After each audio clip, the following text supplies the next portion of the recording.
Tokugawa of Japan is one of the most recently released leaders in Civilization 6, and he comes fully loaded with an incredibly fun domestic trade route ability. With domestic trade routes giving us culture and science based on district building, which we want to do as Japan anyways, I thought it would be fun to do a full isolationism run.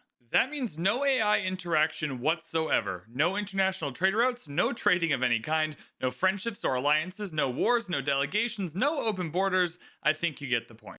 I consulted with our live stream chat and we decided that we were allowed to seize or kill city states as well as defend from within our own borders if another civ declared war on us. If you end up making it all the way to the end, this was one of the craziest and most stressful games of Civilization I have ever played, and I definitely encourage you to give this strategy a try if you're up for a little bit of a challenge on deity. If you'd like to actually watch a VOD of this game as it happened, head over to VB Plays, the Let's Play channel in the description. I'm posting all the videos of the stream there so you can actually see me play it if you'd like. And be sure to go follow us on Twitch as well so you don't miss the next time I do one of these things live. We decided to play this game on a continents and islands map as that guaranteed a little bit of space on the islands that are kind of in between the continents. If we were to try this game on Pangaea, it may have been a little bit cramped, and without the ability to declare war and take cities, space was definitely at a premium. Our early strategy was really simple. Build harbors and commercial hubs in every city that it makes sense. In almost every city, this was definitely harbors. In the ones where we could, we got commercial hubs as well. We wanted to go for Owls of Minerva. With Owls of Minerva, what you can do is get gilded vaults. These gilded vaults in the commercial hubs would not only give us culture for the commercial hub adjacency, but it would also allow us to get two trade routes. One for the commercial hub market, or I guess the commercial hub market, and one for the harbor lighthouse. Normally, you can only get one or the other, but Owls of Minerva allows you to get both as long as you have a gilded vault in the city, and it also doubles the amount of potential trade routes. Because we were playing as Japan, and those trade routes gave us science and culture, we definitely wanted as many trade routes as possible. Cool, so you're gonna trade to Tokyo. So this is our first kind of Japan trade route, the internal trade route that's giving me extra because there's one district in Tokyo. Like most games of Civ that I play, it was not long until I became my own worst enemy and made things even harder for myself. Never mind the isolationist challenge or deity AI or any of that stuff. This was just very silly from me. That means if I'm happy with this, though, I can settle this. Just to get that down. Oh no! I attacked the government plaza in two places! No! Chat! Why did you not stop me? I even pinned a whole thing up here. Bruh, why did you not stop me? The only victory condition that made sense for us was a science victory. Culture and faith victories were always going to be very difficult without any AI interaction. We weren't allowed to vote in the World Congress, so Diplo victories was going to be not impossible, but very, very difficult.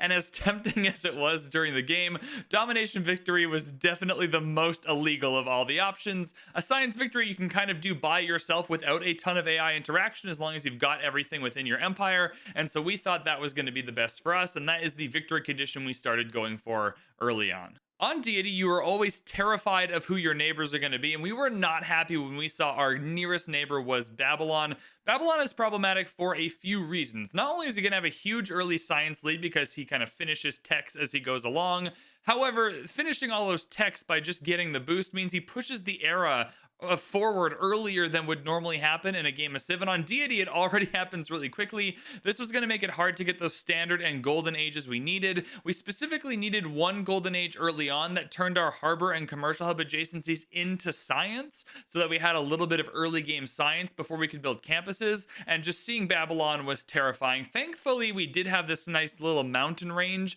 in between our empires, so he wasn't going to come and murder us, which was helpful, but almost everything else about having him beside us was very problematic.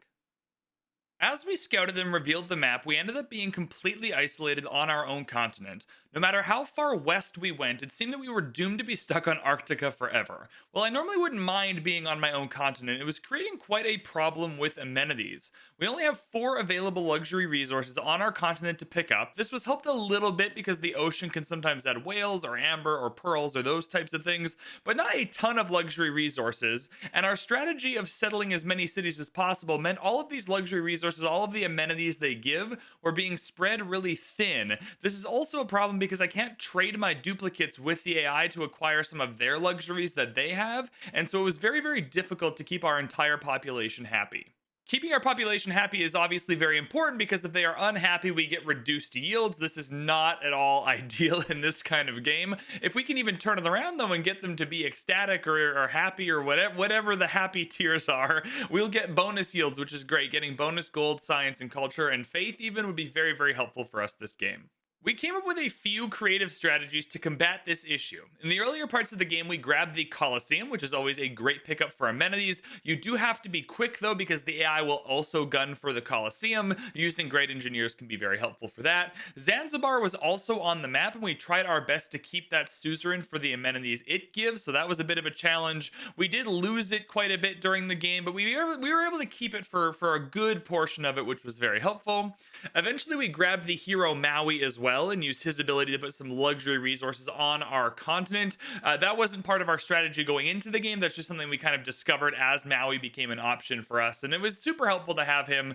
I think early on he put down some pearls for us. Later on in the game he puts down some diamonds for us, which is great. Those are more amenities that we wouldn't otherwise have access to. And far later in the game, it was quite nice being on the ocean because we just put water parks in every city, and the water parks and the buildings in those water parks give amenities. And by the end of the game, most cities were happy. The most important ones were ecstatic, which was nice, but man, was it a struggle early on to keep our empire happy. Long story short, I will never take a continent split or being able to trade for the AI's luxuries for granted ever again.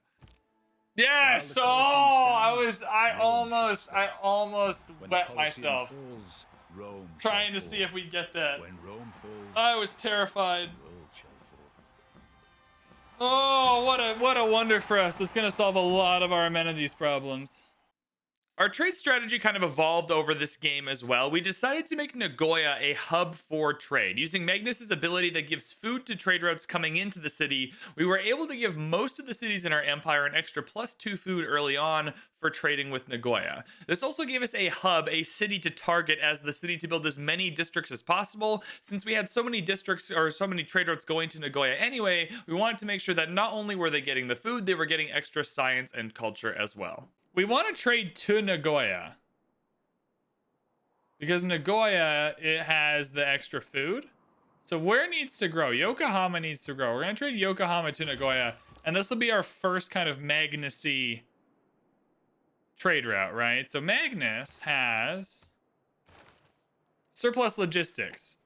Your trade routes ending here provide +2 food to their starting city. So I'll give extra 2 food to Yokohama. This kind of isolation strategy on a continents and islands map is really fun for the great people you can get. Later in the game, we'll talk about some of the great scientists and engineers that we were able to get and use and how helpful they were. But during this kind of strategy, you just get every great merchant and great admiral, which is awesome. The great admirals were mostly useless, so I don't know if I recommend those, but you're just going to get them for having the harbors. But the great merchants were very helpful. Some of the great merchants give you amenities, some of them give you free trade routes, some of them can really quickly build a market or a gilded vault, which is super helpful as well. So don't sleep on those great merchants in this kind of strategy. Definitely get those commercial hubs down. You'll be surprised at how good those great merchants can be.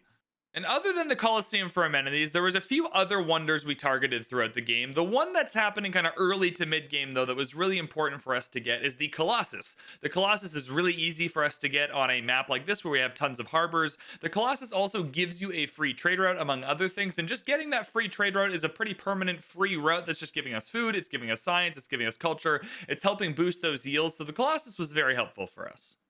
Putting together a cohesive strategy for a science victory was a little bit tricky. We decided that Nagoya was going to be our high production city and made a play on the Ruhr Valley to kind of boost that production. In any science victory, you'll need at least one very high production city to build a spaceport and produce the first couple of space missions. While our policy card selections were changing all the time, the one that we were immediately gunning for was collectivism. You unlock collectivism at the same time as communism, which is easily the best government in this type of game, so that worked out really well for us. Collectivism gives us even more food and production from domestic trade routes, which allowed all of our cities to grow quickly and produce districts at a reasonable pace, despite them getting more expensive later into the game. That also meant that any trade routes going from Nagoya would gain extra production, which would then in turn be boosted by 20% in the Ruhr Valley. While we had a lot of trade routes coming into Nagoya for the extra food, we had so many trade routes that we were able to put 7 or 8 from Nagoya, which would bring in extra production because of collectivism, and that production would be boosted by the 20% of the Ruhr Valley. So lots of production coming into Nagoya, which was great because that is where we decided to build our first spaceport and kind of get our science victory game up and running. Once most cities had whatever combination of commercial hubs and harbors they were going to get, we immediately tried to build as many campuses as possible. It's always difficult on this kind of map to have loads of high adjacency campuses, however, because we were Japan, we didn't struggle to have almost all of them, not quite, but almost all of them, be at least +3 as a base, which is exactly where you want to be with your campuses. Once those districts were down, power became the most immediate concern for our empire. We didn't have a good selection of coal, which set us back quite a bit, but by the time oil came around, we were able to set up everything nicely. Having all of our cities powered is crucial to getting all the bonus yields from powered research labs, seaports, broadcast centers, etc., but also to make building the power plants worthwhile for the extra production they give to the cities you build them in. There were a few city-states helping us out at this point in the game. Nanmadao was giving us extra culture for all the districts we had on the coast, which was a lot of districts, and Geneva was giving us extra science for not being at war with any other civ.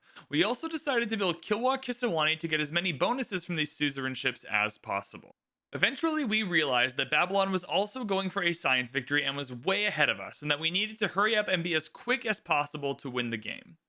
At one point, I believe he was about 15 to 20 technologies ahead of us, which is just so much to catch up in one late game when he's already building the space projects. We immediately pivoted to getting campus research grants and whatever the industrial project is called to hopefully get through all the great people so we could use the ones that give us space race production boosts later in the game. While we built the spaceport in Nagoya with production, we decided to give promotions to Reina so that we could purchase spaceports and campuses later on in the game in other cities that couldn't produce them quickly. With more than 1,000 gold per turn, we were able to afford this easily. It's also critical for this strategy to build the Royal Society in your government plaza. This allows you to use builder charges late in the game to build space race projects you need to increase your light years per turn. While you can pay for those projects with power, the Lagrange project will cost 30 aluminum each time you run it. This meant that we also needed to place down multiple encampments and purchase the encampment buildings to increase our maximum capacity in storage so that aluminum would be available for us when we needed it. One of the wonders we thought would be critical to our win was the Amundsen Scott Research Station. We pinned down an entire tundra city and even saved a wonder building engineer just for this plan.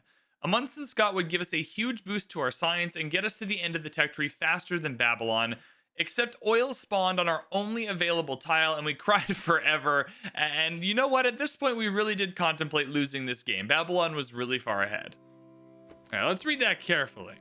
The yields are double if there are 5 snow or snow hill tiles within 3 tiles of a city and owned by this player.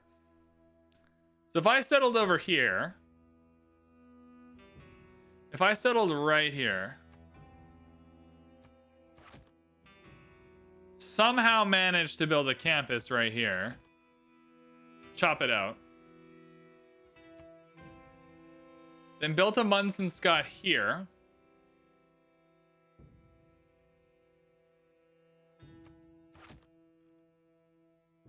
and then I owned 1, 2, 3, 4, 5 tiles. Oh no!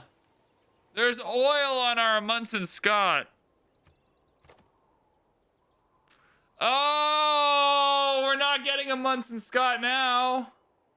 Not having a Munson Scott meant it was really going to come down to the wire, as we were going to lose that percentage boost to our science, and we also just built a really useless tundra city at this point. Luckily for us, we were able to at least use the oil from that city in our power plants, but not getting the wonder was really tragic. Babylon was also making it as difficult as possible because he was absolutely racing through the tech tree, and unlike the normal AI, actually building all the space race projects. Typically they build the Mars colony and then stop. Not Babylon. He was building each project as it was available. We used the spaceport in Nagoya to launch the Earth satellite. Babylon was already on the Mars project, but at least we were on the Science Victory board. That satellite revealed Auckland up in the far north, and we were able to seize Auckland for a massive boost of production on all of our water tiles. There was also the additional Kilwa production boost from now being the seize of 2 industrial city-states. From there, we teched as quickly as we could through the tree, desperately trying to catch up to Babylon. These techs eventually allowed us to build power from solar panels and wind farms, and those eventually became offshore wind farms, so we could have every city powered without using any resources. Our use of power plants, though, earlier on in the game was catching up to us as our empire was flooding immensely. These floods took out multiple commercial hubs and campuses, which crippled our science and our trade routes.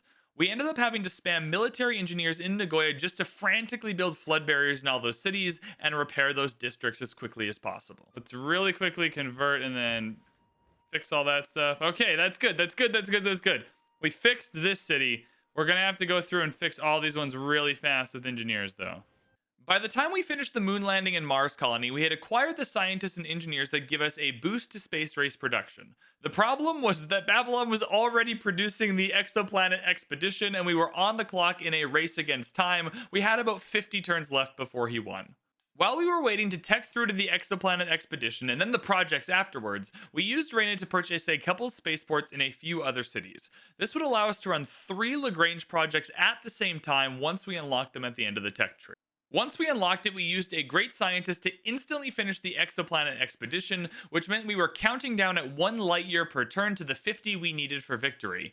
Another problem, though, is that Babylon had already finished that project and was counting down just ahead of us, and so he was gonna win. If we just went each at 1 per turn, he would get to 50 first and he would win the game.